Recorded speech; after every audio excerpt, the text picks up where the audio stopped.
Adam Smith. A riqueza das nações. 6. Capítulo 11. A renda da terra. A renda da terra, considerada como o preço pago pelo uso da terra, é naturalmente a maior que o arrendatário pode permitir-se pagar, nas circunstâncias efetivas da terra.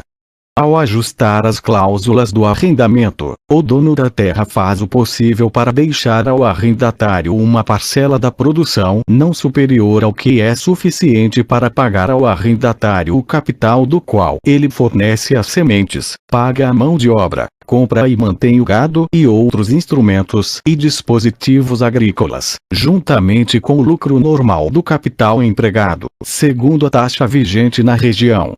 Evidentemente, isso é o mínimo com o qual o arrendatário pode contentar-se, se não quiser sair perdendo no negócio. E raramente o proprietário da terra está disposto a dar-lhe mais do que isso. Toda e qualquer parcela da produção ou, o que é a mesma coisa, toda parcela do preço da produção que ultrapasse a porcentagem destinada ao arrendatário, o dono da terra naturalmente procura reservá-la para si, como sendo a renda que lhe é devida pelo uso da terra. Essa renda pleiteada pelo proprietário naturalmente é a máxima que o arrendatário puder pagar-lhe, nas circunstâncias concretas da terra. Por vezes, de fato, a liberdade do proprietário, mais frequentemente, a ignorância dele, o leva a contentar-se com uma parcela algo inferior a isso. Por outro lado, às vezes, embora mais raramente, a ignorância do arrendatário o faz submeter-se a pagar algo mais do que a citada porcentagem, ou a contentar-se com algo menos do que o lucro do capital a investir, lucro esse calculado pelo índice vigente na redondeza. Entretanto, essa parcela ainda pode ser considerada como a renda natural que deriva do uso da terra, ou seja, a renda pela qual naturalmente se entende que deva ser geralmente locada à propriedade. Poder-se-ia pensar que a renda proveniente da locação da terra frequentemente não seja outra coisa senão um razoável lucro ou juros pelo capital empatado pelo dono da terra para melhorá-la. Sem dúvida, isso pode ocorrer, em determinados casos, mas só em parte. O proprietário exige uma renda, mesmo pela terra em que não implantou nenhuma melhoria, e os supostos juros ou lucro sobre as despesas das melhorias constituem geralmente um acréscimo a essa renda original. Além disso, as melhorias introduzidas na terra nem sempre são feitas com o capital do proprietário, mas às vezes com o do arrendatário. No entanto, quando se renova a locação, geralmente o locador exige o mesmo aumento da renda que pleitearia no caso de todas as melhorias terem sido feitas com seu próprio capital. Por vezes o proprietário exige renda por uma terra que simplesmente não está em condições de receber melhorias. A alga marinha é uma espécie de planta que, ao ser queimada, produz um sal alcalino, útil para fazer vidro, sabão, e para várias outras finalidades. Cresce em várias regiões da Grã-Bretanha, particularmente na Escócia, somente sobre rochas banhadas pela maré alta, rochas essas que são cobertas pelo mar 2 vezes ao dia, e cujo produto, portanto, nunca foi aumentado pelo trabalho humano. No entanto, o proprietário de faixas de terra limitadas por praias de algas marinhas exige no caso a mesma renda que pleiteia por seus campos cerealíferos. Nas proximidades das ilhas de Shetland, quase sempre o mar tem peixes em grande abundância, que constituem grande parte da subsistência dos que ali moram. Todavia, a fim de auferir proveito desse produto da água, esses moradores precisam ter uma moradia na terra vizinha. A renda do proprietário da terra é proporcional, não àquilo que seu dono pode auferir dela, mas àquilo que o arrendatário consegue auferir tanto da terra como da água. Essa renda é em parte paga com peixe do mar. Efetivamente, é nessa região que se encontra um dos poucos exemplos em que a renda da terra representa um componente do preço dessa mercadoria, o peixe. Consequentemente, a renda da terra, considerada como o preço pago pelo uso da terra, é naturalmente um preço de monopólio. De forma alguma é ela proporcional àquilo que o proprietário pode ter investido na melhoria da terra, ou àquilo que ele pode extrair dela. mas ela é proporcional ao que o arrendatário pode pagar. Geralmente, só podem ser comercializados aqueles produtos da terra, cujo preço normal é suficiente para repor o capital que deve ser empregado para colocar os produtos no mercado, juntamente com os lucros normais desse capital. Se o preço normal da mercadoria for superior a isso, a parcela excedente irá naturalmente para a renda da terra. Se o preço normal não for superior a isso, embora a mercadoria possa ser colocada no mercado, não poderá proporcionar nenhuma renda ao proprietário da terra. Quanto ao preço da mercadoria, maior ou menor, isso depende da demanda. Há certos produtos da terra para os quais a demanda deve sempre ser tal que permita um preço superior ao que é suficiente para colocá-los no mercado. E outros há, para os quais a demanda pode ou não ser tal que permita esse preço mais alto. Os primeiros sempre devem proporcionar uma renda ao proprietário da terra. Os segundos às vezes podem proporcionar tal renda e às vezes não, conforme as circunstâncias. Cumpre observar, portanto, que a renda entra na composição do preço das mercadorias de uma forma diferente dos salários e do lucro. Salários e lucros altos ou baixos são a causa do preço alto ou baixo das mercadorias, ao passo que a renda da locação da terra, alta ou baixa, constitui o efeito dos preços altos ou baixos das mercadorias. Se o preço de uma mercadoria é alto ou baixo, é porque se precisa pagar salários e lucro altos ou baixos para comercializá-la. Ao contrário, é porque o preço da mercadoria é alto ou baixo, muito mais, pouco mais ou não mais do que o suficiente para pagar esses salários e esse lucro, que a mercadoria proporciona uma renda alta, uma renda baixa ou nenhuma renda. O presente capítulo se divide em 3 partes, nas quais se estudará respectivamente: primeiro, aqueles produtos da terra que sempre proporcionam alguma renda. Segundo, aqueles produtos da terra que às vezes podem proporcionar renda e às vezes não. Terceiro, as variações que, nos diferentes períodos de aprimoramento ou desenvolvimento da terra, ocorrem naturalmente, no tocante ao valor relativo dos 2 tipos de produtos naturais da terra, comparados tanto entre si como com as mercadorias manufaturadas. Parte 1. Os produtos da terra que sempre proporcionam renda. Uma vez que os homens, como todos os outros animais, se multiplicam naturalmente em proporção aos meios de sua subsistência, pode-se dizer que, basicamente, sempre há demanda de alimentos. Os alimentos sempre podem comprar ou comandar um volume maior ou menor de trabalho, e sempre é possível encontrar alguém disposto a fazer algo para consegui-los. Efetivamente, o volume de trabalho que os alimentos podem comprar nem sempre é igual àquele que poderiam sustentar, se geridos da maneira mais econômica, devido aos altos salários que por vezes são pagos pela mão de obra. Todavia, os alimentos sempre podem comprar ou comandar um volume tal de trabalho que possam sustentar, de acordo com a taxa pela qual esse tipo de trabalho é sustentado na região. A terra, em quase todas as situações, produz uma quantidade maior de alimentos do que o suficiente para manter toda a mão de obra necessária para colocá-los no mercado, por mais liberal que seja a remuneração paga à mão de obra. Também o excedente é sempre mais do que suficiente para repor o capital que deu emprego a essa mão de obra, juntamente com o lucro desse capital. Por isso, sempre permanece algo para uma renda destinada ao proprietário da terra.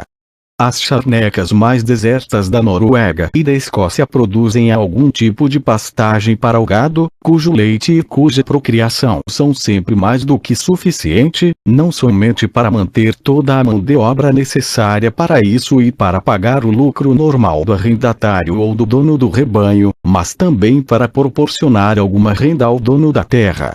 A renda aumenta proporcionalmente à boa qualidade das pastagens.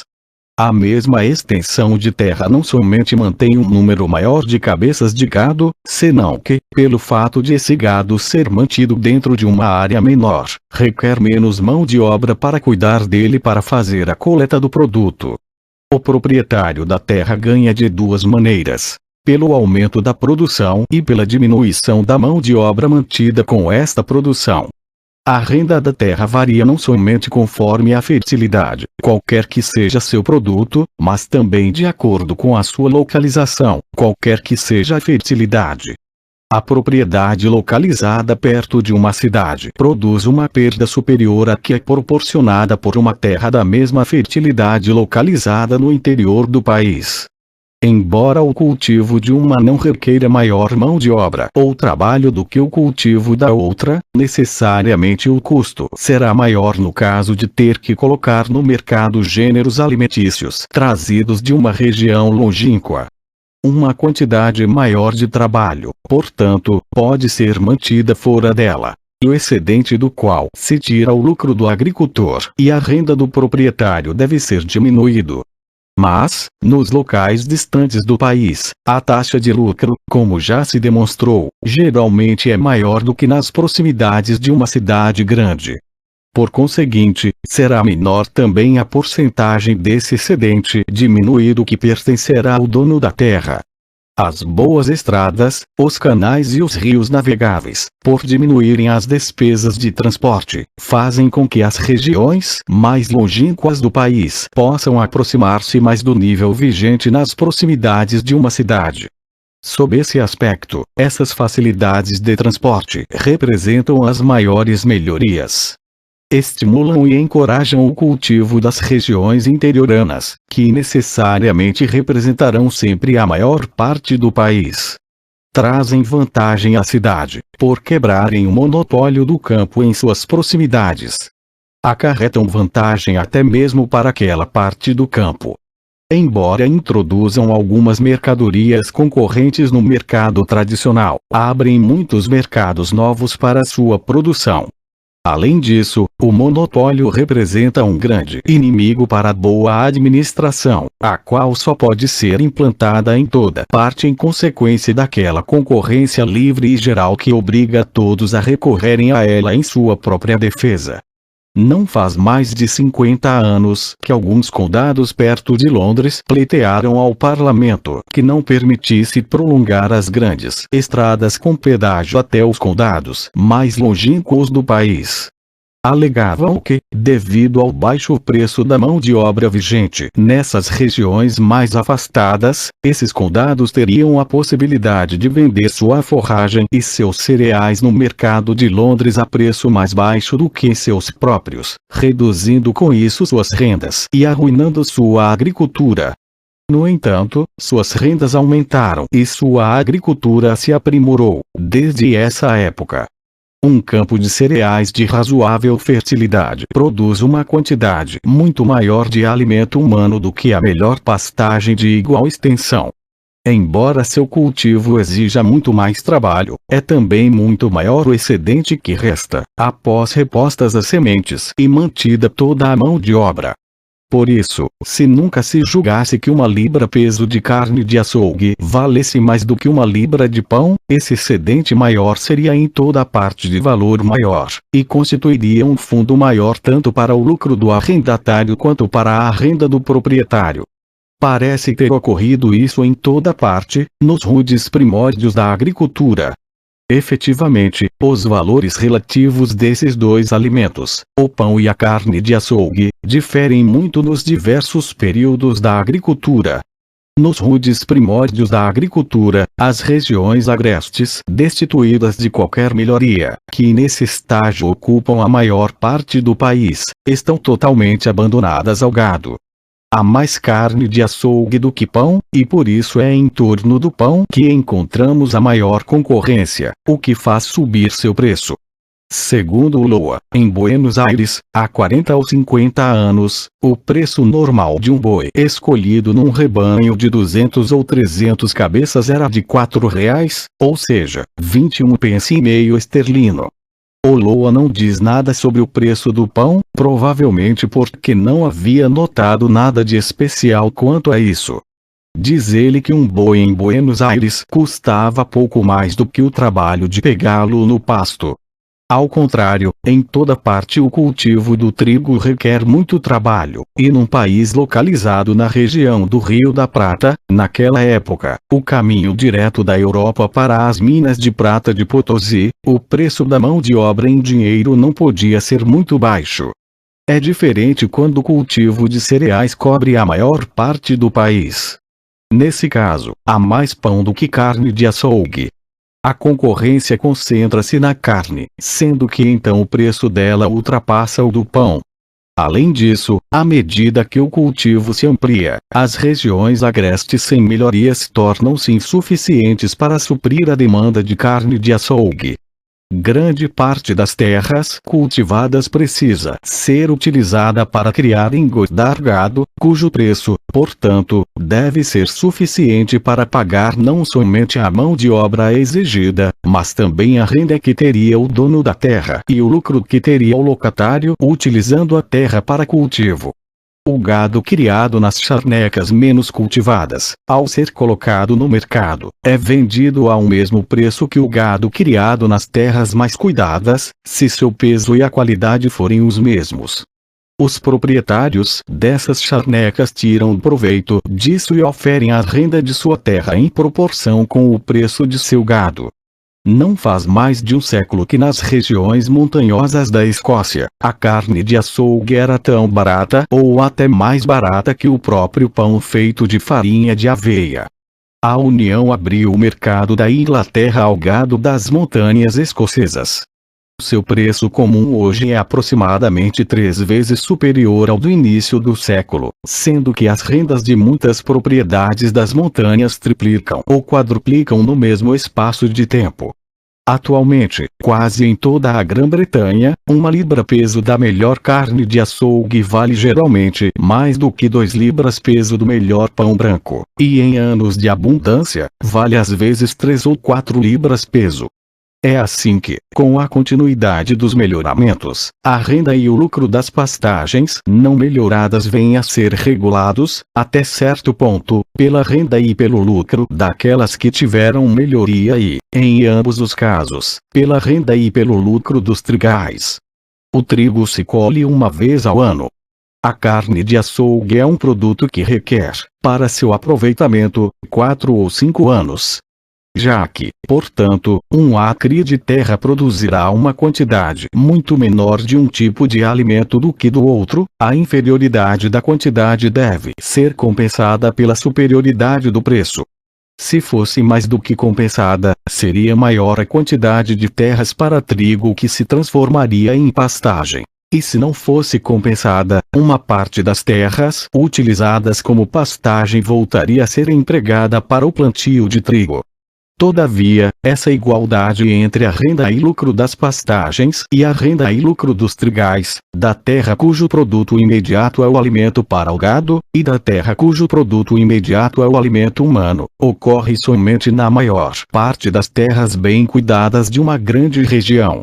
Em certas situações locais especiais acontece bem outra coisa, sendo a renda e o lucro das pastagens muito superiores ao que se pode auferir plantando cereais. Assim, nas redondezas de uma cidade grande, a demanda de leite e de forragem para cavalos frequentemente contribui juntamente com o alto preço da carne de açougue para elevar o preço da forragem acima daquilo que se pode chamar de sua proporção natural ao valor do trigo. É evidente que essa vantagem local não pode estender-se às terras distantes. Determinadas circunstâncias, por vezes, fizeram com que alguns países se tornassem tão povoados que o território inteiro, como as terras localizadas nas proximidades de uma grande cidade, não era suficiente para produzir tanto a forragem como para produzir o trigo necessário para a subsistência de seus habitantes.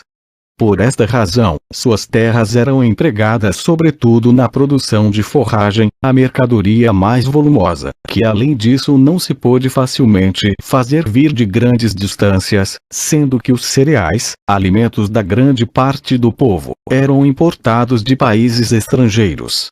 A Holanda está hoje nessa situação, sendo que também uma parte considerável da antiga Itália parece ter estado nessa situação durante a época de prosperidade dos romanos.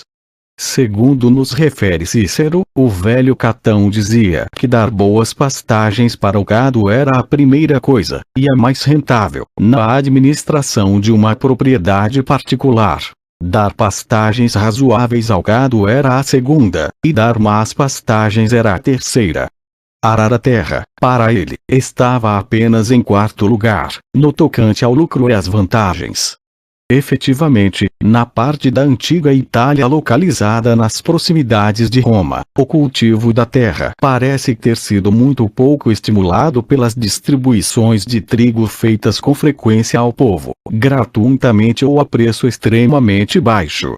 Esse trigo era trazido das províncias conquistadas, dentre as quais, ao invés de pagar impostos, muitas eram obrigadas a fornecer à República de Roma 1/10 de sua produção a um determinado preço, aproximadamente 6 pence por selamim. O baixo preço desse trigo distribuído ao povo deve necessariamente ter feito baixar o preço do trigo que poderia ser trazido ao mercado de Roma, de Lácio, ou seja, o antigo território de Roma, e deve ter desestimulado o cultivo do trigo nessa região. Além disso, em um país aberto, cujo produto principal é o trigo, uma área bem delimitada e cercada de pastagem muitas vezes produzirá mais do que qualquer campo de trigo das proximidades. É conveniente para o sustento do gado empregado no cultivo do trigo, sendo que sua alta renda, neste caso, é paga não tanto do valor de sua própria produção, mas antes do valor das terras empregadas para o trigo, cultivadas com a respectiva renda. Essa renda e lucro provavelmente baixarão no momento em que eventualmente as terras da região forem completamente cercadas. A alta renda atual da terra cercada na Escócia parece dever-se à escassez de terreno cercado, perdurando provavelmente apenas enquanto perdurar a escassez. A vantagem do cercado é maior para as pastagens do que para o trigo. Poupa a mão de obra necessária para guardar o gado, que também se alimenta melhor quando não está sujeito a ser perturbado pelo guardador ou por seu cão. Entretanto, onde não existe uma vantagem local desse tipo, a renda e o lucro do trigo, ou de qualquer outro alimento vegetal comum do povo, deve naturalmente regular a renda e o lucro das pastagens, na terra que seja adequada para a produção de trigo. Poder-se-ia esperar que o uso de pastagens artificiais, de nabos, cenouras, couve e dos outros vegetais a que se recorreu para obter uma quantidade igual de terra, alimenta maior número de cabeças de gado do que a pastagem natural e poderia de alguma forma reduzir, acredita-se, a superioridade que, em uma região melhorada, o preço da carne de açougue tem naturalmente em relação ao do pão. Efetivamente, parece que isso tem ocorrido, havendo, até certo ponto, motivos para crer que, ao menos no mercado londrino, o preço da carne de açougue, em proporção com o preço do pão, é hoje bastante mais baixo do que era no início do século passado. No apêndice A Vida do Príncipe Henrique, o Dr. Birch nos deixou um relato sobre os preços da carne de açougue comumente pagos por esse príncipe. O relato diz que 4 quartos de um boi pesando 600 libras normalmente lhe custavam 9 libras esterlinas e 10 xelins, ou aproximadamente isso, ou seja 31 xelins e 8 pence por 100 libras peso. O príncipe Henrique morreu a 6 de novembro de 1612, com 19 anos de idade. Em março de 1763 houve uma investigação do parlamento sobre as causas do alto preço dos mantimentos na época. Entre outras provas alegadas, um comerciante da Virgínia evidenciou que em março de 1763 ele havia abastecido seus navios com um quintal de carne bovina por 24 ou 25 xelins, que considerava como preço normal, ao passo que, naquele anos de preços elevados, havia pago 27 xelins pelo mesmo peso e qualidade. Entretanto, esse alto preço em 1764 é 4 shillings e 8 pence mais barato do que o preço normal pago pelo príncipe Henrique, devendo-se aliás observar que somente a carne bovina de melhor qualidade pode ser salgada para viagens tão longas. O preço pago pelo príncipe Henrique é de 3,4 pence por libra peso de toda a carcaça, englobando as partes melhores e as piores do boi. E a essa taxa, as partes melhores não podiam ter sido vendidas no varejo por menos do que 4,5 ou 5 pence por libra peso. No inquérito parlamentar de 1764, as testemunhas constataram que o preço das melhores carnes bovinas, para o consumidor, era 4,4 pence por libra peso, sendo que o preço das carnes inferiores em geral era de 7 farthings até 2,5 e 2,3 pence. E esse preço, no dizer das testemunhas, geralmente era meio penny mais caro do que o preço do mesmo tipo de carne vendida no mês de março. Mas mesmo esse preço alto é ainda bastante mais barato do que bem podemos supor haver sido o preço vigente ao tempo do príncipe Henrique. Durante os 12 primeiros anos do século passado, o preço médio do melhor trigo no mercado de Windsor era de 1 libra 18 S3, um cesto de pelo quarter de 9 bushels de Winchester. Mas nos 12 anos anteriores a 1764, incluindo aquele ano, o preço médio da mesma medida do melhor trigo, no mesmo mercado, era de 2 libras. LSI 9 médio de. Portanto, nos 12 primeiros anos do século passado, o trigo parece ter sido bem mais barato, e a carne de açougue bem mais cara do que nos 12 anos anteriores a 1764, incluindo aquele ano. Em todos os grandes países, a maior parte das terras cultivadas é empregada para produzir alimento humano ou alimento para o gado. A renda e o lucro dessas terras determinam a renda e o lucro de todas as outras terras cultivadas. Se um determinado produto proporcionasse renda e lucro menor, a terra seria logo utilizada para trigo ou pastagem. E se outro proporcionasse renda e lucro maior, parte das terras de trigo ou de pastagem seria logo empregada para plantar aquele produto respectivo. Com efeito, os produtos que exigem uma despesa inicial maior de aprimoramento da terra ou uma despesa anual maior para o cultivo, a fim de preparar a terra para esses produtos, geralmente parecem proporcionar uma renda maior do que o trigo ou as pastagens, no primeiro caso, ou um lucro maior do que o trigo ou as pastagens, no segundo caso. Entretanto, raramente essa superioridade representará mais do que os juros ou uma compensação razoável por essa despesa superior. Em um campo de lúpulo, em um pomar, em uma horta, tanto a renda do proprietário como o lucro do arrendatário geralmente são maiores do que em um campo de trigo ou de pastagem. Mas é maior a despesa que se requer para preparar a terra para esses tipos de cultivo. Em consequência, o proprietário da terra precisa oferir uma renda maior. Além disso, faz-se mistério também uma administração mais atenta e mais habilidosa, razão pela qual também o lucro a ser auferido pelo arrendatário deverá ser maior. Também a colheita, ao menos no tocante ao lúpulo e às frutas, é mais precária.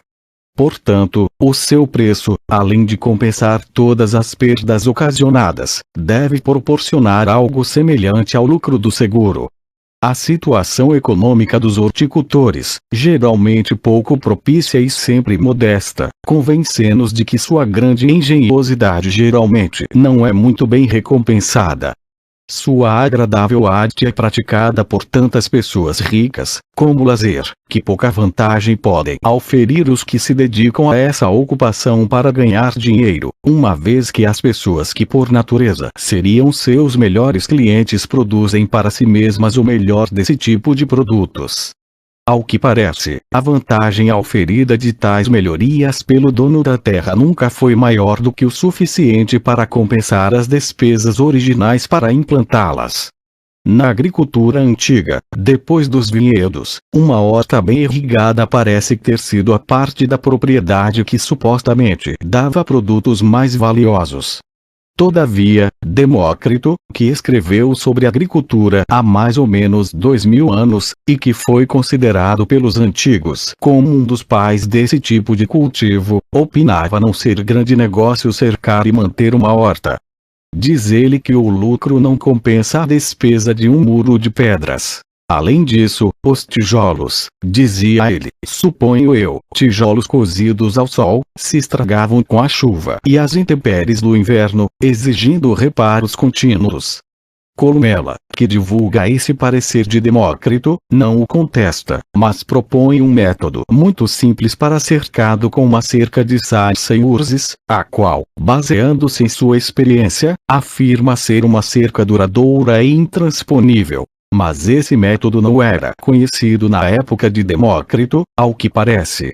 Paládio adota a opinião de Columela, a qual já antes havia sido recomendada por Varrão. No parecer desses antigos promotores de melhorias, parece que a produção de uma horta era pouco mais do que o suficiente para cobrir a cultura extraordinária e a despesa da irrigação, pois em países tão ensolarados se considerava apropriado, tanto naquela época como hoje, ter o controle de uma corrente d'água que pudesse ser conduzida a todos os recantos da horta. Na maior parte da Europa, supõe-se atualmente que uma horta não merece uma cerca melhor do que a recomendada por Columela. Na Grã-Bretanha, e em alguns outros países do norte, não se consegue obter os melhores resultados com perfeição a não ser com a ajuda de muros. Por isso, nesses países o preço dos produtos deve ser suficiente para pagar a despesa da construção e da manutenção desses muros. Com frequência, o muro do pomar rodeia a horta, a qual dessa forma desfruta do benefício de uma cerca que sua própria produção raramente seria capaz de pagar. Que os vinhedos, quando devidamente plantados e mantidos à perfeição, representavam a parte mais valiosa da propriedade rural, parece ter sido uma máxima pacificamente aceita na agricultura antiga, o mesmo ocorrendo hoje, em todos os países produtores de vinho. Todavia, Columela nos diz que os antigos agricultores italianos discutiam sobre se era vantajoso plantar um vinhedo novo. Ele se decide a favor da viticultura, na qualidade de um verdadeiro amante de todas as culturas curiosas, e procura demonstrar, confrontando o lucro com a despesa, que se tratava de um investimento altamente vantajoso. Todavia, tais comparações entre o lucro e a despesa de projetos novos são geralmente muito enganosas, sobretudo na agricultura. Se os ganhos auferidos efetivamente com tais plantações tivessem sido geralmente tão grandes como ele imaginava, não poderia ter havido controvérsia sobre o assunto. Ainda hoje trata-se de matéria muitas vezes controvertida nos países produtores de vinho. Na realidade, os autores que nesses países escrevem sobre agricultura, bem como os amantes e promotores dessa cultura, parecem em geral inclinados a apoiar a tese de Columela a favor da viticultura.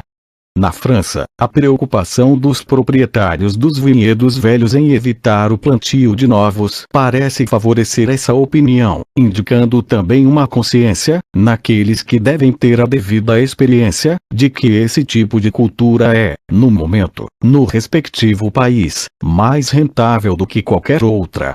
Todavia, ao mesmo tempo parece indicar uma outra tese, isto é, de que o lucro maior só poderá durar enquanto durarem as leis que atualmente restringem a liberdade na viticultura. Em 1731, obtiveram uma determinação do Conselho de Ministros proibindo tanto o plantio de novos vinhedos como a renovação dos velhos, cujo cultivo estivesse interrompido por 2 anos, sem uma permissão específica do rei, a ser concedida somente em consequência de uma informação do intendente da província, atestando que havia examinado a terra e a considerara inapta para qualquer outro tipo de cultura. A alegação desse regulamento era a escassez de trigo e de pastagens e a superabundância de vinho. Mas, se essa superabundância tivesse sido real, ela teria, sem nenhuma intervenção do Conselho, efetivamente impedido a plantação de novos vinhedos, através da redução dos lucros desse tipo de cultura, abaixo da sua taxa natural em relação ao trigo e às pastagens. Quanto à suposta escassez de trigo, gerada pela multiplicação dos vinhedos, deve-se dizer que em parte alguma, na França, existe um cultivo do trigo tão esmerado como nas províncias viticultoras, onde a terra é adequada para o trigo, como é o caso da Borgonha, Guienne e o Alto Languedoc. A numerosa mão de obra empregada em uma cultura necessariamente estimula a outra, garantindo um mercado pronto para seus produtos. Diminuir o número daqueles que são capazes de pagar, isso certamente constitui um meio muito pouco promissor para estimular o cultivo do trigo. É como a política que pretendesse promover a agricultura, desestimulando as manufaturas. Por isso, a renda e o lucro desses produtos que exigem uma despesa original maior para aprimorar a terra para prepará-la para a cultura ou uma despesa maior do cultivo anual, embora muitas vezes sejam muito superiores aos gerados pelo trigo e pelas pastagens, todavia, quando apenas conseguem compensar tal despesa extraordinária, na realidade são regulados pela renda e pelo lucro dessas colheitas comuns. Efetivamente, acontece por vezes que a quantidade de terra que pode ser preparada para determinado produto é muito pequena para atender a demanda efetiva. Toda a produção pode ser utilizada por aqueles que estão dispostos a dar algo mais do que é suficiente para pagar a renda total, os salários e o lucro necessários para cultivar e comercializar o produto, de acordo com suas taxas naturais, ou então de acordo com as taxas com as quais são pagos, na maior parte de outras terras cultivadas. Nesse caso, e somente nesse, a parte excedente do preço, a que resta depois de cobrir toda a despesa de melhorias efetuadas na terra e para o cultivo, pode geralmente não manter nenhuma proporção regular com o excedente similar de trigo ou de pastagem, senão que o ultrapassa em muito. Ora, a maior parte desse excedente vai naturalmente para a renda do proprietário da terra. Por exemplo, deve-se entender que a proporção usual e natural entre a renda e o lucro do vinho e os do trigo e pastagem só existe efetivamente em relação aos vinhedos que só produzem vinho comum de boa qualidade, tal como se pode obter praticamente em qualquer terra, em qualquer solo leve, cascalhoso ou arenoso, e que não tem outro título de recomendação a não ser o fato de ser um vinho forte e saudável. Somente com tais vinhedos é que a terra comum do país pode competir com outras, já que evidentemente não poderá nunca competir com terras de qualidade especial. A videira é mais afetada pela diferença de solos do que qualquer árvore frutífera. Em certos tipos de solo, a uva produzida apresenta um gosto que supostamente nenhum cultivo ou habilidade é capaz de igualar, em nenhum outro solo. Esse sabor, real ou imaginário, às vezes é específico à produção de alguns vinhedos, às vezes estende-se à maior parte de um pequeno distrito, e às vezes estende-se a uma parte considerável de uma grande província. Toda a quantidade de tais vinhos que se colocar no mercado é insuficiente para atender a demanda efetiva, ou seja, a demanda daqueles que estariam dispostos a pagar toda a renda, o lucro e os salários necessários para comercializar tais vinhos, de acordo com a taxa normal, ou seja, de acordo com a taxa pela qual são pagos nos vinhedos comuns. Portanto, pode-se vender toda a quantidade produzida àqueles que estão dispostos a pagar mais, o que necessariamente eleva o preço acima dos vinhos comuns. A diferença de preço é maior ou menor, conforme o prestígio ou a escassez do vinho fizerem com que os concorrentes à compra sejam mais ou menos afoitos. Qualquer que seja o preço, é certo que a maior parcela dele vai para a renda do proprietário da terra. Pois, embora tais vinhedos geralmente sejam cultivados com mais cuidado do que a maior parte dos demais, o alto preço do vinho não parece ser tanto efeito, mas antes a causa desse cultivo esmerado. Em se tratando de um produto tão valioso, a perda provocada pela negligência é tão grande, que mesmo os mais descuidados se sentem obrigados a esmerar-se. Por isso, uma pequena parcela desse preço é suficiente para pagar os salários da mão de obra extraordinária empregada em seu cultivo, bem como o lucro do capital extraordinário que é necessário para manter em ação essa mão de obra. A esses vinhedos preciosos podem ser comparadas as colônias açucareiras dominadas pelas nações europeias nas Índias Ocidentais. A produção total dessas colônias é insuficiente para atender a demanda efetiva europeia, e dela podem dispor aqueles que podem dar mais do que o suficiente para cobrir toda a renda, o lucro e os salários necessários para cultivar e comercializar esse açúcar, segundo a taxa a qual os preços são normalmente pagos por qualquer outro produto. Na Cochinchina, o açúcar branco da melhor qualidade é vendido por 3 piastras o quintal, aproximadamente 13 xelins e 6 pence em nosso dinheiro, conforme nos diz o Sr. Poivre, um observador muito atento da agricultura daquele país. O que lá se denomina quintal pesa de 150 a 200 libras parisienses, ou seja, em média 175 libras francesas, o que reduz o preço das 100 libras peso inglesas a aproximadamente 8 xelins, que não corresponde sequer à quarta parte do que comumente se paga pelo açúcar castanho ou pelo máscavo, importado de nossas colônias, e nem sequer à sexta parte do que se paga pelo açúcar branco da melhor qualidade. A maior parte das terras cultiváveis da Cochinchina são empregadas para produzir trigo e arroz, o alimento básico da população. Provavelmente, nesse país os preços respectivos do trigo, do arroz e do açúcar estão em sua proporção natural, ou seja, aquela que ocorre naturalmente nas diferentes safras da maior parte da terra cultivada e que remunera o dono da terra e o arrendatário, com a exatidão de cálculo possível, de acordo com o que é geralmente a despesa original das melhorias da terra e a despesa anual do cultivo. Entretanto, em nossas colônias açucareiras, o preço do açúcar não tem essa proporção com o preço da produção de um arrozal ou de um trigal, na Europa ou na América.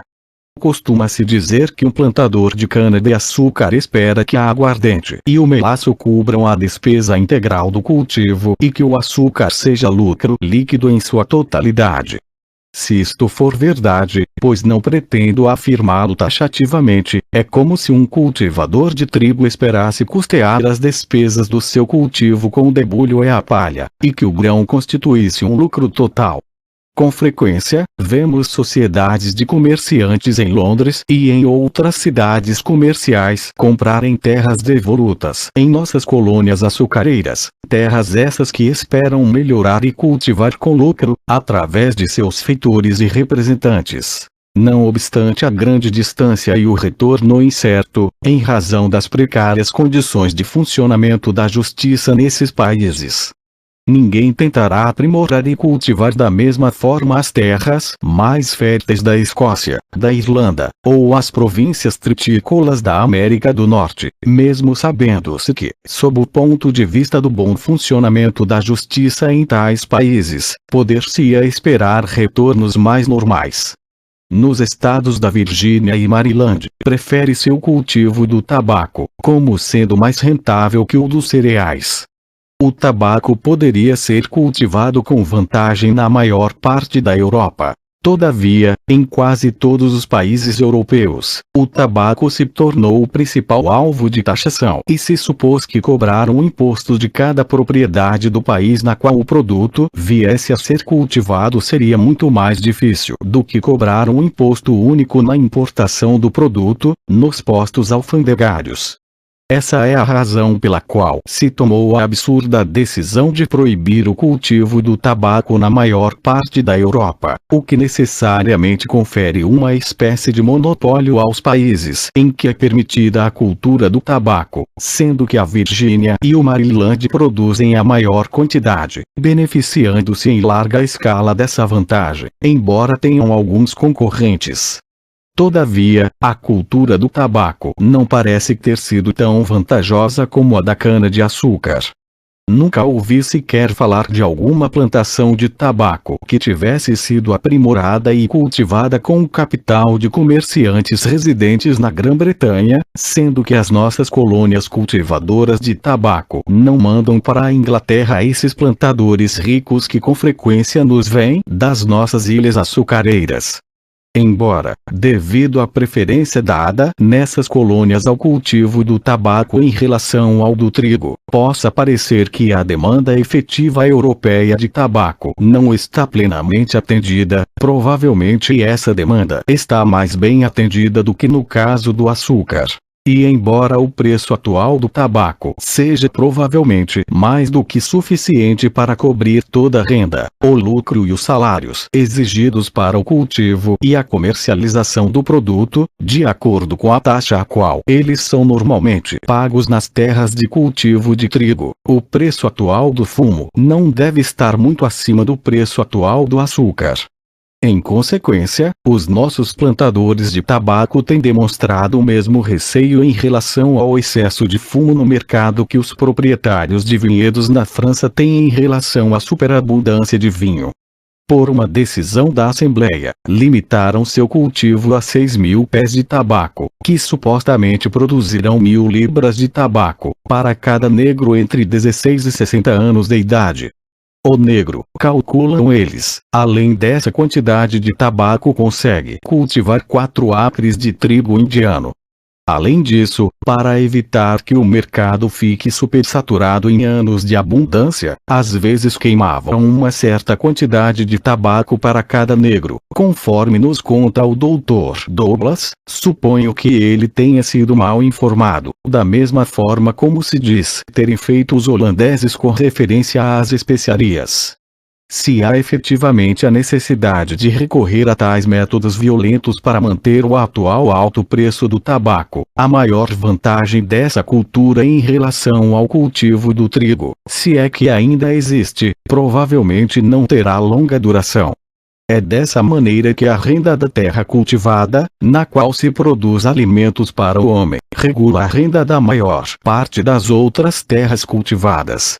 Nenhum produto específico pode proporcionar uma renda inferior a essa, pois se tal acontecer a terra seria imediatamente empregada para outro tipo de cultura. E se algum tipo de cultura produzir uma renda superior à do cultivo de alimentos humanos, é porque a quantidade de terra que pode ser preparada para esse fim será muito pequena para atender a demanda efetiva desse produto.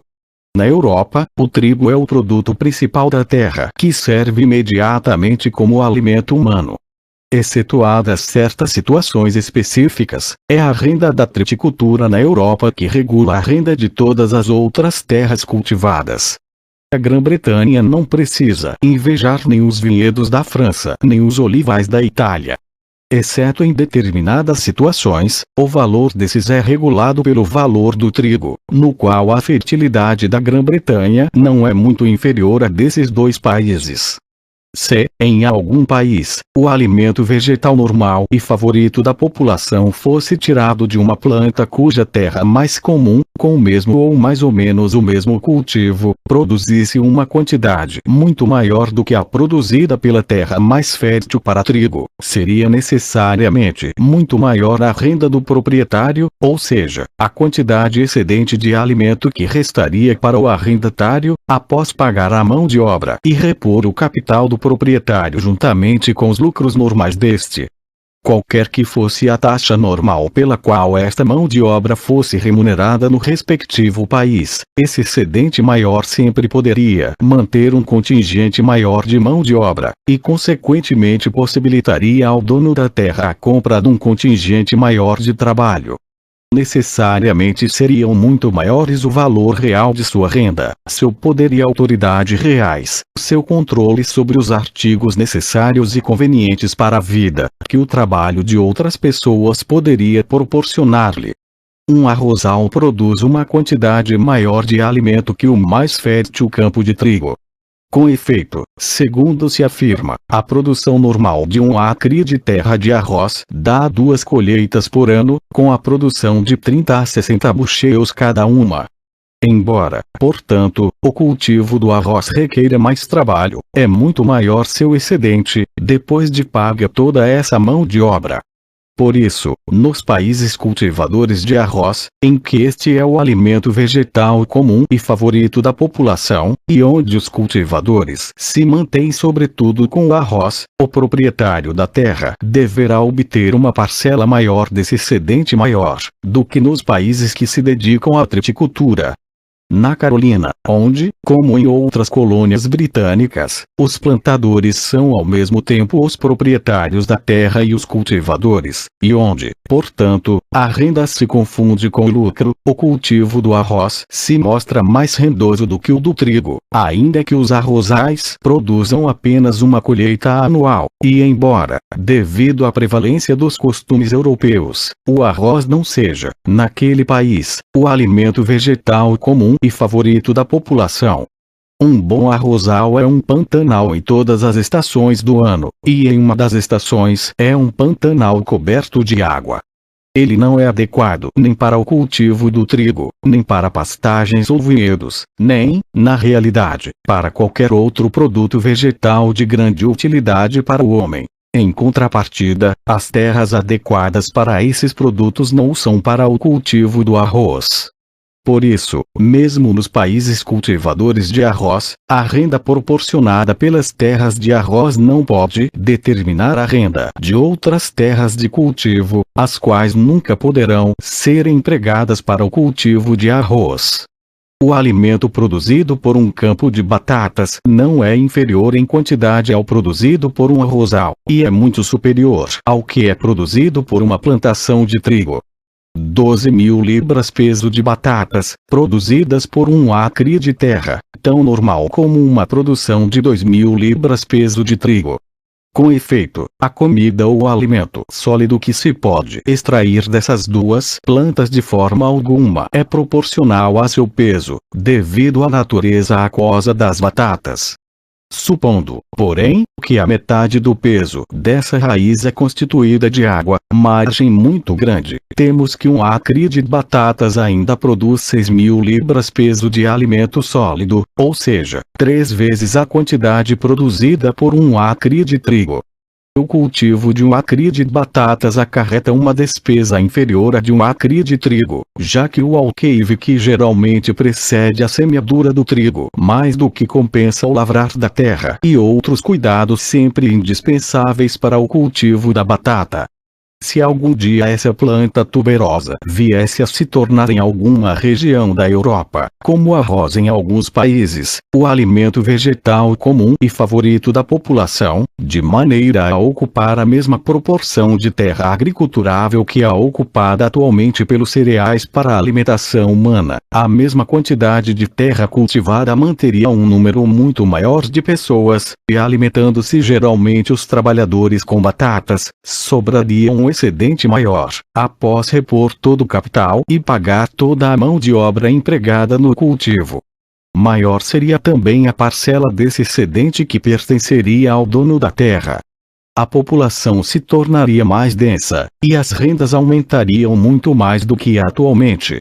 A terra adequada para a plantação de batatas é também indicada para quase todos os demais vegetais úteis. Se a cultura de batatas ocupasse a mesma proporção de terra cultivada que o trigo ocupa no momento, regularia da mesma forma a renda da maior parte das outras terras cultivadas. Tenho ouvido dizer que em Lancashire se afirma constituir o pão de farinha de aveia um alimento que dá mais vigor aos trabalhadores do que o pão de trigo, e também na Escócia ouvi muitas vezes a mesma teoria.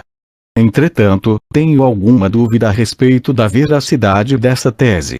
Com efeito, o povo comum que na Escócia se alimenta com farinha de aveia geralmente não é tão forte nem tão saudável como a mesma classe de pessoas na Inglaterra, que se alimenta com pão de trigo. Nem o trabalho deles é da mesma qualidade, nem a sua aparência é tão boa. E já que não existe a mesma diferença entre as pessoas de posição nos dois países, a experiência parece mostrar que o alimento do povo comum da Escócia não é tão adequado à constituição humana como o de seus vizinhos da mesma condição na Inglaterra. Entretanto, não parece ocorrer a mesma coisa com as batatas. Os carregadores de cadeirinhas, os carregadores e os transportadores de carvão de Londres, bem como essas infelizes mulheres que vivem da prostituição, talvez os homens mais fortes e as mais lindas mulheres dos domínios britânicos, que geralmente se alimentam de batata, são considerados, em sua maior parte, como pertencentes à mais baixa categoria da população da Irlanda. Nenhum alimento oferece uma demonstração mais concludente de sua qualidade nutritiva ou de ser especialmente adequado à constituição humana. É difícil conservar batatas durante todo o ano e impossível estocá-las, como se faz com trigo, por 2 ou 3 anos sucessivos.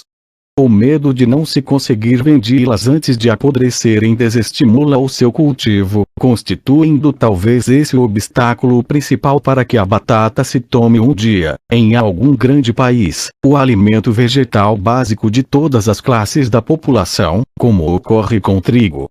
Parte 2. O produto da terra que às vezes proporciona renda e às vezes não. O alimento humano parece ser o único produto da terra que sempre e necessariamente proporciona alguma renda ao proprietário da terra. Os outros tipos de produto às vezes podem gerar tal renda para o proprietário da terra, e às vezes não, de acordo com a diversidade das circunstâncias. Depois da alimentação, as 2 grandes necessidades do homem são o vestuário e a moradia. A terra, em seu estado original e não tratada, é capaz de proporcionar os materiais para o vestuário e para a moradia a um número muito maior de pessoas do que ela pode alimentar. Quando devidamente tratada, a terra pode às vezes alimentar um número maior de pessoas do que o número de pessoas ao qual pode garantir vestuário e moradia, ao menos da forma em que as pessoas exigem e estão dispostas a pagar. No primeiro estado, portanto, existe sempre uma superabundância daqueles materiais que são frequentemente, nesse sentido, de pouco ou nenhum valor. No outro estado existe frequentemente escassez, que necessariamente aumenta seu valor. No primeiro estado, joga-se uma fora como inúteis uma grande parte desses materiais, e o preço dos materiais efetivamente empregados é apenas o trabalho e a despesa necessários para prepará-los e adequá-los para o uso real e, portanto, não são capazes de proporcionar renda alguma ao proprietário da terra. No segundo estado, da terra já trabalhada, os materiais para vestuário e para moradia são sempre utilizados, e muitas vezes a demanda supera a oferta. Nessas circunstâncias, sempre existe alguém disposto a pagar por cada parcela desses materiais, mais do que é suficiente para cobrir as despesas necessárias para sua comercialização. Seu preço, portanto, sempre pode proporcionar alguma renda ao proprietário da terra. As peles dos animais de maior porte constituíram os primeiros materiais de vestuário. Por isso, entre as nações de caçadores e pastores, cujo alimento consiste principalmente na carne desses animais, cada homem, providenciando ele mesmo sua alimentação, adquire os materiais em quantidade maior do que poderá vestir. Se não houvesse nenhum comércio exterior, a maior parte desses materiais seria jogada fora como objeto sem valor. Esse era provavelmente o caso nas nações de caçadores da América do Norte, antes de seu país ser descoberto pelos europeus, com os quais agora permutam seu excedente de peles por cobertores, armas de fogo e aguardente, o que lhes dá algum valor. No atual estágio comercial do mundo conhecido, as nações mais primitivas, acredito, entre as quais está estabelecida a propriedade da terra, têm algum comércio exterior desse tipo e encontram entre seus vizinhos mais ricos uma demanda de todos os materiais de vestuário, produzidos pela sua terra, e que não podem ser processados nem consumidos internamente, já que aumenta seu preço acima do que custa para exportá-los a esses vizinhos mais ricos. Portanto, proporcionam alguma renda ao proprietário da terra. Quando a maior parte do gado montanhês era consumido em suas próprias colinas, a exportação de seus couros constituía o artigo mais considerável do comércio daquele país, e aquilo pelo que eram trocados proporcionava algum acréscimo à renda das propriedades montanhesas. A lã da Inglaterra, que em tempos antigos não podia ser consumida nem produzida internamente, encontrou um mercado no então mais rico e mais operoso país de Flandres, sendo que o seu preço proporcionava algo para a renda da terra de produção dessa lã. Em países não tão bem cultivados como era então a Inglaterra, ou como são atualmente as terras altas da Escócia, e que não tinham nenhum comércio exterior, os materiais para vestuário evidentemente abundariam a tal ponto, que grande parte deles seria jogada fora como algo de inútil, e nesse caso nenhuma parcela dessa produção poderia proporcionar qualquer renda ao proprietário da terra. Os materiais para a construção de moradia nem sempre podem ser transportados a distâncias tão grandes quanto os destinados ao vestuário, não sendo também possível prepará-los com tanta rapidez para a exportação. Quando superabundam no país que os produz, acontece com frequência, mesmo no atual estágio do comércio mundial, que não tenham valor algum para o dono da terra. Uma boa pedreira nas proximidades de Londres geraria uma renda considerável. Em muitas partes da Escócia e do país de Gales, ela não produz renda alguma. As árvores não frutíferas, de madeira destinada à construção, têm grande valor em um país bem povoado e cultivado, sendo que a terra que as produz proporciona uma renda considerável. Entretanto, em muitas regiões da América do Norte, o dono da terra agradeceria muito a quem levasse embora a maior parte das suas grandes árvores. Em algumas partes das terras altas da Escócia, a casca é a única parte da madeira que, por falta de estradas e de transporte aquático, pode ser comercializada. Deixa-se a madeira apodrecer no solo. Quando os materiais para a construção de casa são superabundantes a esse ponto, a parte utilizada vale apenas o trabalho e a despesa necessários para adequá-los ao respectivo emprego. Não proporcionam renda alguma ao proprietário da terra, o qual geralmente permite o uso deles a toda pessoa que solicitar permissão. Entretanto, às vezes a demanda de nações mais ricas lhe dá a possibilidade de oferir uma renda. A pavimentação das ruas de Londres possibilitou aos proprietários de algumas pedreiras áridas da costa da Escócia oferir uma renda daquilo que nunca pudera ser aproveitado antes. As madeiras da Noruega e das costas do Báltico encontram mercado em muitas regiões da Grã-Bretanha, mercado esse que não conseguiriam no respectivo país, e portanto proporcionam alguma renda a seus proprietários. Os países são populosos não em proporção ao número de pessoas que podem se vestir e morar com seus produtos, mas em proporção ao número de pessoas que podem alimentar. Quando a alimentação, é fácil encontrar o necessário para vestir e morar. Mas, embora esses materiais estejam à mão, frequentemente pode ser difícil encontrar alimentos. Mesmo em certas partes dos domínios britânicos, o que se chama uma casa pode ser construído com o trabalho de um dia de um único homem. Os tipos mais simples de vestimenta, ou seja, as peles de animais, exigem um trabalho um tanto maior para adequá-los a seu uso. Eles não exigem, no entanto, muita coisa. Entre nações selvagens e primitivas, a 100ª parte, ou pouco mais, do trabalho de todo o ano será suficiente para prover de vestimenta e moradia satisfatórias à maior parte do povo. As outras 99 partes muitas vezes mal são suficientes para suprir esse povo de alimentos.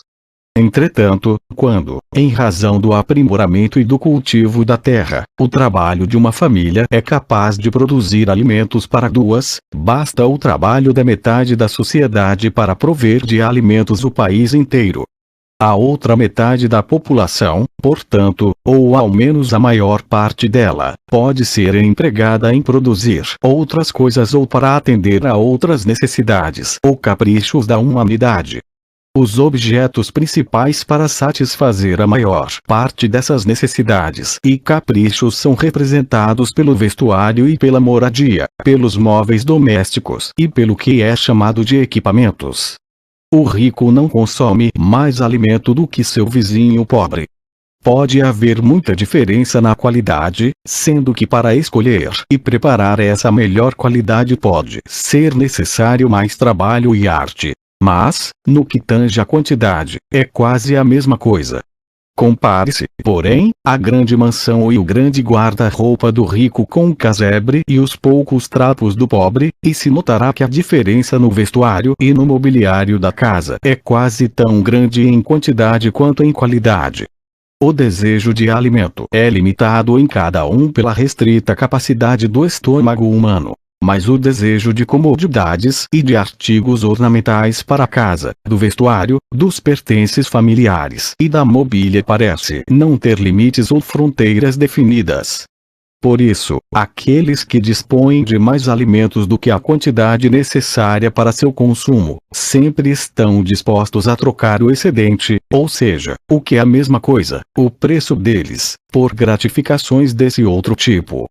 O que vai muito além da satisfação do desejo limitado é dado para o atendimento daqueles desejos que não podem ser satisfeitos, mas que parecem ser todos eles infinitos.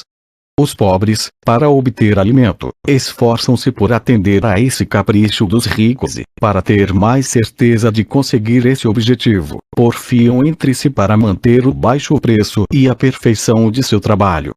O número de trabalhadores cresce proporcionalmente ao aumento da quantidade de alimento, ou seja, ao crescente aprimoramento e cultivo das terras. E já que a natureza de suas ocupações permite a máxima subdivisão de trabalho, a quantidade de materiais que podem elaborar aumenta em uma proporção muito maior do que seu número. Daí surge uma demanda por todo tipo de material que a criatividade humana pode empregar, de maneira útil ou ornamental, na construção, no vestuário, nos equipamentos ou na mobília do lar, surgindo também a demanda pelos fósseis e minerais contidos nas entranhas da terra, pelos metais e pedras preciosas.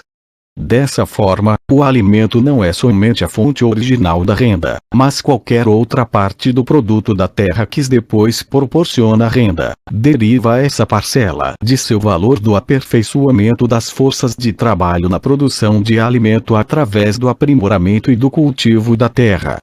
Contudo, esses outros produtos da terra, que depois geram renda, não a geram sempre. Mesmo em países desenvolvidos e cultivados, a demanda desses produtos nem sempre é tal que garanta um preço maior do que o suficiente para pagar a mão de obra e repor, juntamente com seus lucros normais, o capital que precisa ser aplicado para comercializá-los. Se a renda é ou não suficiente para tanto, depende de várias circunstâncias. Por exemplo, se uma mina de carvão gerar alguma renda, isso depende em parte de sua fertilidade, em parte de sua localização. Pode-se dizer que qualquer tipo de mina é produtivo ou improdutivo, conforme a quantidade de minerais que dela se pode obter com determinada quantidade de trabalho, seja maior ou menor do que pode ser conseguido com uma quantidade igual, pela maior parte das outras minas do mesmo tipo. Algumas minas de carvão bem localizadas não podem ser exploradas devido à sua infertilidade. A produção não paga a despesa. Não podem gerar lucro nem renda. Outras existem cuja produção é apenas suficiente para pagar a mão de obra e repor, juntamente com seu lucro normal, o capital investido na exploração. Proporcionam algum lucro ao empreiteiro, mas nenhuma renda ao proprietário. Só podem ser exploradas com vantagem pelo proprietário da terra, o qual, sendo ele mesmo o empresário da obra, aufere o lucro normal do capital por ele investido. Muitas das minas de carvão da Escócia são exploradas dessa forma, não podendo ser de outra. O proprietário da terra não permitirá a nenhuma outra pessoa a exploração dessas minas, sem que esta pague alguma renda, e ninguém tem condições para fazê-lo. Outras minas de carvão do mesmo país, suficientemente produtivas, não podem ser exploradas devido à sua localização. Uma quantidade de minério suficiente para cobrir a despesa da exploração poderia ser obtida pela quantidade normal de mão de obra, ou até menos do que isso. Porém, em se tratando de uma região interiorana pouco povoada e destituída de boas estradas ou de bom transporte fluvial, esta quantidade não poderia ser vendida. O carvão é um combustível menos aprimorado que a madeira, e segundo alguns é também menos saudável. Por isso, geralmente a despesa com carvão, nos lugares em que é consumido, deve ser algo menor do que com a madeira. O preço da madeira varia com o estado da agricultura, mais ou menos da mesma forma, e exatamente pela mesma razão que o preço do gado. Em seu estado primitivo, a maior parte da área de qualquer país está coberta de florestas, que nessa situação não representam mais do que um estorvo, sem nenhum valor para o proprietário da terra, o qual teria prazer em presenteá-las, a quem quer que fosse, para o corte. À medida que progride a agricultura, a mata é em parte roçada e limpa em função do cultivo, e uma parte se deteriora em consequência do aumento do número de cabeças de gado. Este, embora não aumente na mesma proporção que o trigo, que é integralmente uma aquisição do trabalho humano, multiplica-se sob o cuidado e a proteção do homem. Este último estoca na época da abundância aquilo que pode manter o gado no tempo da escassez, fornece durante todo o ano uma quantidade de alimento maior do que a natureza hostil dá ao gado, destruindo e extirpando todos os seus inimigos, o que lhe dá segurança para desfrutar de tudo aquilo que a natureza lhe fornece. Os numerosos rebanhos de gado, quando se lhes permite andar pelas florestas, embora não destruam as árvores velhas, impedem árvores novas de crescerem, de sorte que durante um século ou dois a floresta inteira se perde. A escassez da madeira faz, então, com que seu preço suba. Ela proporciona uma boa renda, e por vezes o proprietário das terras acredita que dificilmente pode empregar suas melhores terras com mais vantagem do que cultivando árvores não frutíferas, sendo que nesse caso o grande montante do lucro muitas vezes compensa a demora do retorno.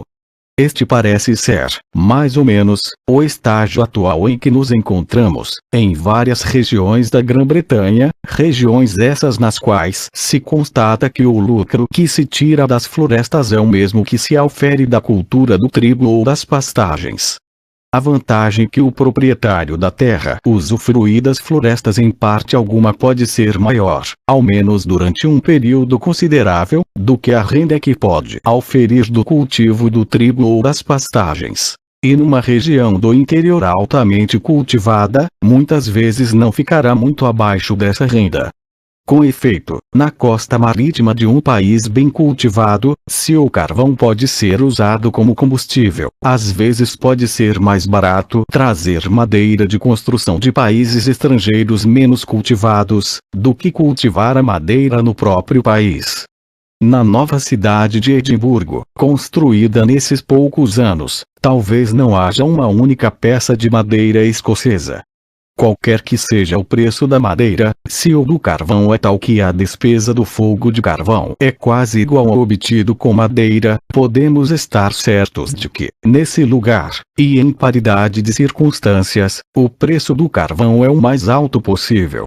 Assim parece ser em algumas regiões do interior da Inglaterra, especialmente no Oxfordshire, onde é costume, mesmo nos fogões do povo, misturar carvão e madeira, e onde, portanto, não pode ser muito grande a diferença de preço desses dois combustíveis.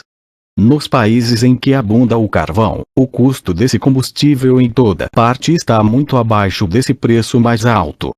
Se assim não fosse, o carvão não poderia suportar a despesa de um transporte a longa distância, quer por terra, quer por água. Só se conseguiria vender uma quantidade pequena e os proprietários do carvão consideram mais interessante para eles vender uma quantidade maior a um preço pouco acima do mínimo, do que vender uma quantidade pequena ao preço máximo. Além disso, a mina de carvão mais fértil regula o preço do carvão em todas as outras minas da região. Tanto o proprietário como o empreiteiro da mina consideram, o primeiro, que pode obter uma renda maior, e o segundo, que pode auferir um lucro maior, vendendo um pouco mais barato que todos os seus vizinhos, que logo serão obrigados a vender pelo mesmo preço, embora não possam facilmente fazê-lo e embora isso sempre diminua sua renda e seu lucro, às vezes até eliminando-os totalmente. Algumas minas acabam sendo totalmente abandonadas, ao passo que outras não têm condições para proporcionar renda alguma, só podendo ser exploradas de forma rentável pelos proprietários. O preço mínimo pelo qual o carvão pode ser vendido, durante um período mais longo, é, como no caso de todas as demais mercadorias, o preço apenas suficiente para repor, juntamente com seu lucro normal, o capital que deve ser empregado para colocá-lo no mercado. Em uma mina de carvão em que o proprietário da terra não tem condições de auferir nenhuma renda, mas que deve explorá-la ele mesmo ou deixá-la simplesmente abandonada, o preço real do carvão deve geralmente aproximar-se desse preço mínimo. A renda, mesmo onde o carvão a proporciona, geralmente representa uma parcela do preço menor do que se tratando da maioria dos outros tipos de produtos brutos da terra. A renda de uma propriedade acima do solo costuma representar aproximadamente um terço da produção bruta, sendo geralmente uma renda certa, que independe das variações ocasionais da safra. Em se tratando de minas de carvão, um quinto da produção bruta representa uma renda considerável. O normal é ela representar um décimo da produção bruta, sendo raramente uma renda certa, pois dependerá das variações ocasionais da produção. Elas são tão grandes, que em um país em que 30 anos de compra são considerados como um preço moderado para o proprietário de terra, 10 anos de compra são considerados como um bom preço para o caso de uma mina de carvão. O valor de uma mina de carvão para o proprietário muitas vezes depende tanto de sua localização quanto de sua riqueza. O de uma mina de metais depende mais da riqueza e menos de sua localização. Os metais menos nobres, e mais ainda os metais preciosos, quando separados do minério, são tão valiosos, que geralmente podem suportar a despesa de um transporte de muito longe por terra e de mais distante ainda por mar. O seu mercado não se limita aos países próximos à mina, mas estende-se ao mundo inteiro. O cobre do Japão é comercializado na Europa. O ferro da Espanha é comercializado no Chile e no Peru. A prata do Peru é exportada não somente para a Europa, mas da Europa para a China. O preço do carvão em Westmoreland ou em Shropshire pouco efeito pode ter sobre o seu preço em Newcastle, sendo que o preço em Illinois não pode ter efeito algum. As produções dessas minas de carvão tão distantes jamais podem fazer concorrência entre si. Isso pode ocorrer, com frequência, porém, com as produções das minas de metais mais distantes, e de fato isso ocorre comumente. Eis porque o preço dos metais menos nobres, e mais ainda o dos metais preciosos nas minas mais ricas do mundo, necessariamente afeta, em medida maior ou menor, o preço em qualquer outra parte. O preço do cobre no Japão deve ter alguma influência sobre o seu preço nas minas de cobre europeias. O preço da prata no Peru, ou a quantidade de trabalho ou de outros bens que ela pode comprar naquele país, deve ter alguma influência em seu preço, não somente nas minas de prata da Europa, mas também nas da China. Após a descoberta das minas do Peru, as minas de prata da Europa em sua maior parte foram abandonadas. O valor da prata foi reduzido a tal ponto, que a produção já não era suficiente para pagar o trabalho da exploração das minas, ou seja, para repor, juntamente com o lucro, a alimentação, a roupa, a moradia e outros artigos consumidos naquela operação. Foi o que ocorreu também com as minas de Cuba e São Domingos, e até mesmo com as antigas minas do Peru, depois da descoberta das de Potosí. Por isso, o preço de cada metal em cada mina, já que é regulado, até certo ponto, pelo seu preço nas minas mais ricas do mundo efetivamente em operação, pode, na maior parte das minas, conseguir muito mais do que pagar as despesas de trabalho, e raramente pode proporcionar uma renda muito elevada ao dono da terra.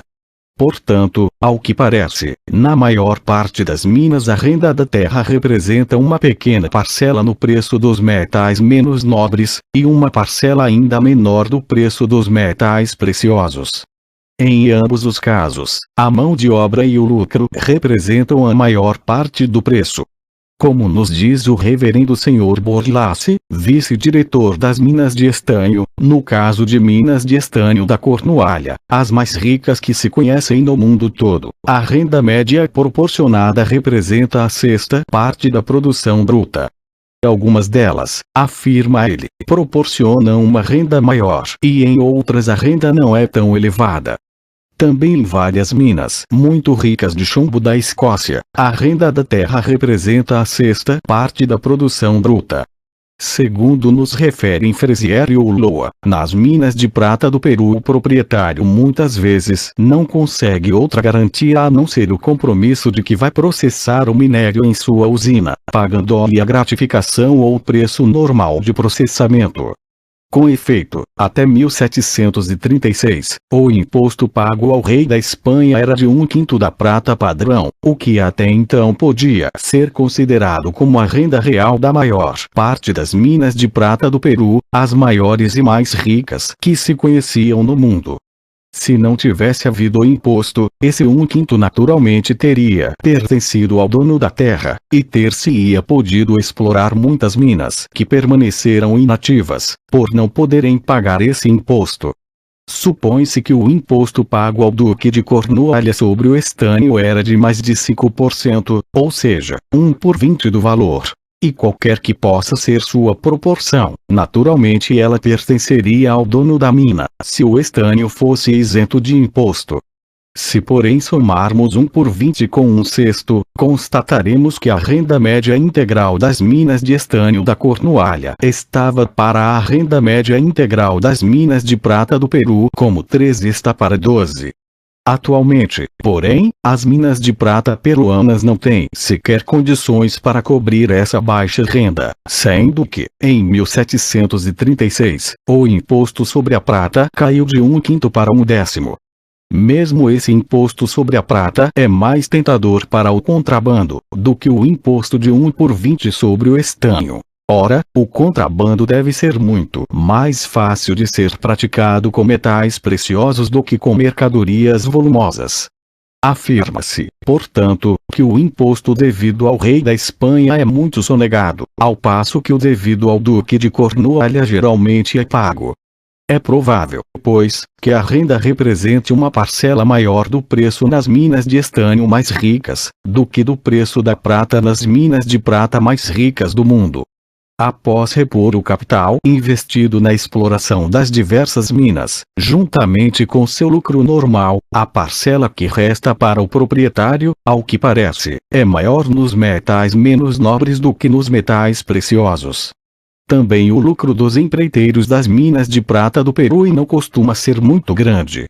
Os dois autores já citados, altamente respeitáveis e bem informados, relatam que quando uma pessoa empreende a exploração de uma nova mina no Peru, é por todos considerada como uma pessoa destinada à bancarrota e à ruína, e é por isso evitada por todos. Como aqui, também lá, ao que parece, a mineração é considerada uma loteria, na qual os prêmios não compensam os bilhetes brancos, embora o montante de alguns prêmios tente muitos aventureiros a jogar fora suas fortunas em projetos não propícios. Todavia, uma vez que o soberano ofere da produção de prata das minas uma parte apreciável de sua receita, a lei peruana oferece toda sorte de estímulos à descoberta e à exploração de novas minas. Toda pessoa que descobrir uma nova mina está autorizada a demarcar 246 pés de comprimento, na direção que supõe ser a do veio, e a metade disso em largura. torna-se proprietário dessa porção da mina, podendo explorá-la sem nada pagar ao proprietário da terra. Os interesses do Duque de Cornualha o levaram a baixar um regulamento semelhante, nesse antigo ducado. Em terras agrestes e não cercadas, qualquer pessoa que descobrir uma nova mina pode fixar seus limites em uma certa extensão, o que se chama de demarcar uma mina. O demarcador torna-se o proprietário real da mina, podendo explorá-la ele mesmo ou arrendá-la a outro, sem o consentimento do dono da terra, ao qual, porém, deverá pagar uma remuneração muito irrelevante, por ocasião da exploração. Nos dois regulamentos, os sagrados direitos da propriedade privada são sacrificados aos supostos interesses da receita pública. O mesmo incentivo é dado no Peru à descoberta e à exploração de minas de ouro, sendo que, no tocante ao ouro, o imposto régio é apenas a 20ª parte do metal padrão. Antigamente era 1/5, e depois 1/10, como o da prata. Constatou-se, porém, que a exploração não suportaria sequer esse último imposto. Entretanto, segundo afirmam os mesmos Frazier e Ulloa, é raro deparar com alguém que tenha feito fortuna com uma mina de prata, e muito mais raro ainda é encontrar alguém que o tenha conseguido com uma mina de ouro. A 20ª parte parece ser renda total paga pela maior parte das minas de ouro no Chile e no Peru. Além disso, o ouro também é muito mais passível de contrabando do que a própria prata. Não somente devido ao maior valor do metal em proporção com seu volume, mas também em razão da maneira peculiar como a natureza o produz. É muito mais raro encontrar a prata em estado virgem, mas, como a maior parte dos outros metais, também ela geralmente está mesclada a outros corpos, dos quais é impossível separá-la em uma quantidade que compense a despesa a não ser por uma operação muito laboriosa e cansativa, que só pode ser executada em oficinas montadas para esse fim, e portanto sujeitas à inspeção dos oficiais do rei. Ao contrário, o ouro quase sempre se encontra em estado virgem. Por vezes é encontrado em peças de certo volume, e mesmo quando se encontra mesclado a partículas quase imperceptíveis de areia, terra e outros corpos estranhos, pode ser isolado mediante uma operação muito breve e simples, que pode ser executada em qualquer casa particular, por qualquer pessoa que disponha de uma pequena quantidade de mercúrio. Se, pois, se sonega o imposto real da prata, é provável que a sonegação seja muito maior no caso do ouro. Consequentemente, a renda representará uma parcela muito menor do preço do ouro do que do preço da própria prata. O preço mínimo pelo qual se pode vender os metais preciosos ou a quantidade mínima de outros bens pela qual eles podem ser trocados durante um período de tempo considerável é regulado pelos mesmos princípios que determinam o preço normal mínimo de todos os demais bens. O capital que deve comumente ser empregado, os alimentos, as roupas e o alojamento normalmente consumidos para extraí-los da mina e colocá-los no mercado são seus fatores determinantes. O preço deles deve ser no mínimo suficiente para repor o capital, com o lucro normal. Entretanto, o preço máximo dos metais preciosos não parece ser necessariamente determinado por outro fator a não ser a escassez ou a abundância dos próprios metais. Não é determinado pela escassez ou abundância de qualquer outra mercadoria, como o preço do carvão é determinado pelo da madeira, além do que nenhuma escassez pode aumentá-lo. Aumente-se a escassez do ouro até certo grau e a mínima parcela dele se tornará mais preciosa que um diamante, podendo ser trocada por uma quantidade maior de outros bens. A demanda desses metais provém em parte de sua utilidade e em parte de sua beleza. Se situarmos o ferro, são talvez mais úteis do que qualquer outro metal. Por serem menos sujeitos à ferrugem e à impureza, é mais fácil conservá-los limpos, sendo por isso que os utensílios de mesa e de cozinha muitas vezes são mais agradáveis quando feitos com esses metais.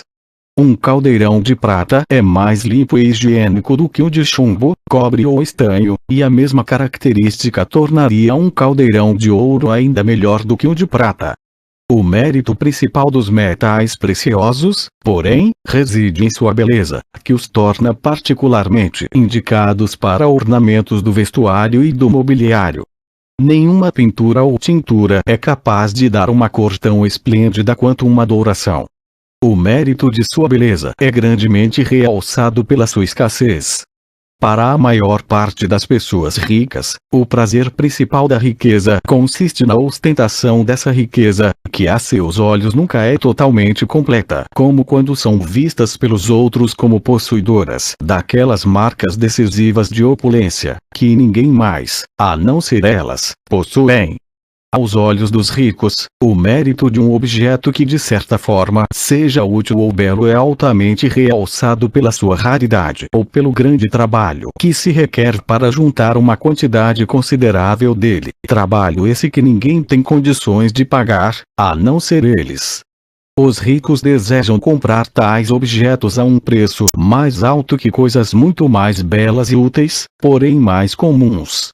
Essas características de utilidade, beleza e raridade constituem a razão e o fundamento básico do alto preço desses metais, ou seja, da grande quantidade de outros bens pela qual podem ser trocados em qualquer lugar.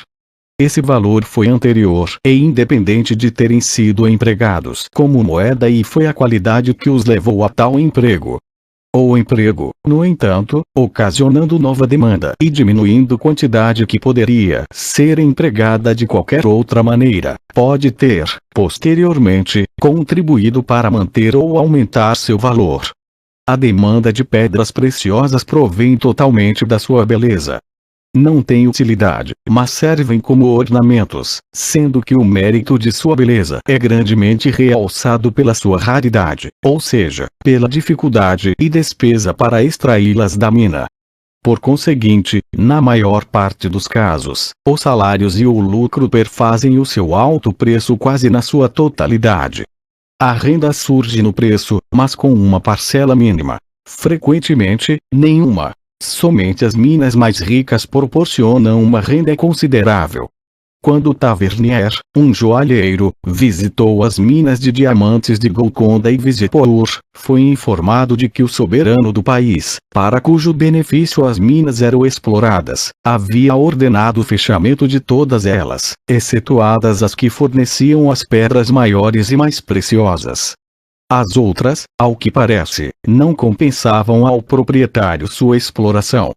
Já que o preço tanto dos metais preciosos como das pedras preciosas é regulado em todo o mundo pelo preço que tem na mina mais rica, a renda que uma mina de metais preciosos ou de pedras preciosas pode oferecer ao proprietário é proporcional, não à sua riqueza absoluta, mas ao que se pode chamar sua riqueza relativa, ou seja, à sua superioridade em relação a outras minas da mesma espécie.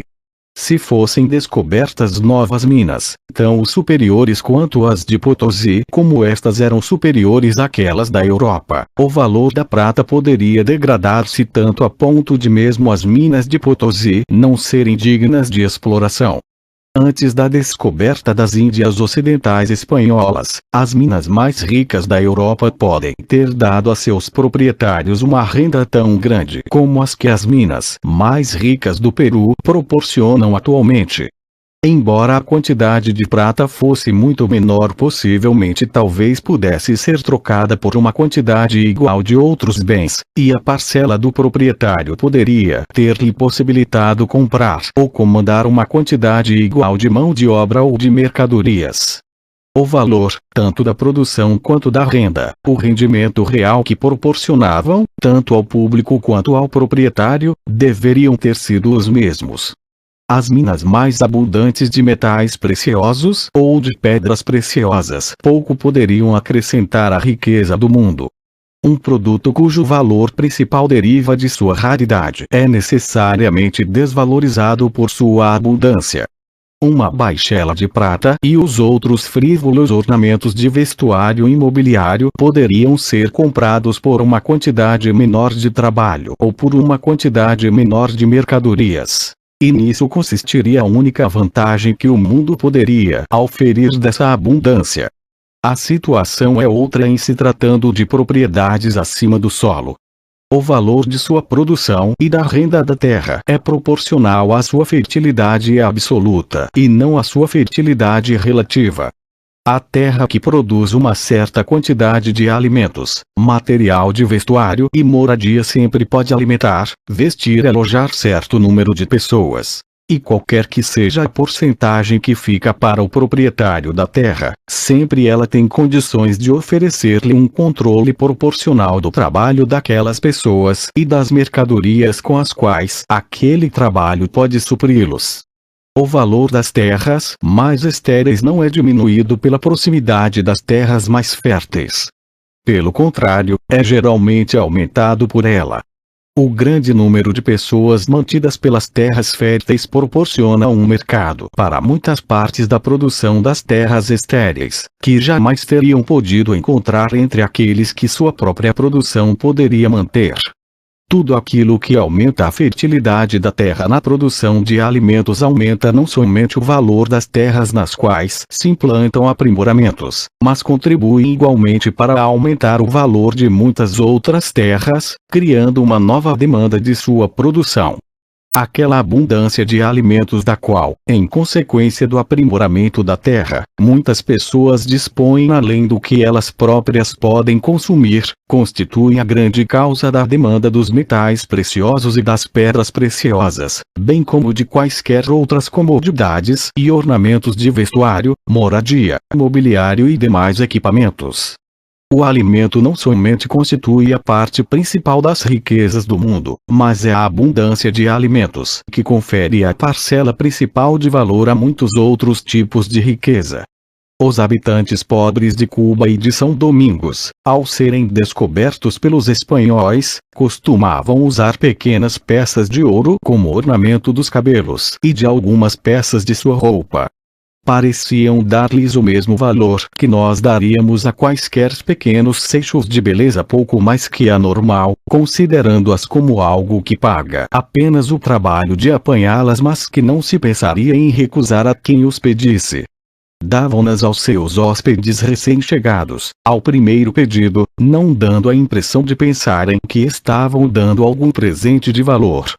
Pasmavam-se em observar como os espanhóis cobiçavam esses objetos, não imaginando que poderia haver um país em que muitas pessoas dispusessem de tantos alimentos supérfluos, sempre tão escassos entre eles, que por uma quantidade mínima dessas bugigangas cintilantes estavam dispostas a pagar o que seria suficiente para manter uma família inteira durante muitos anos.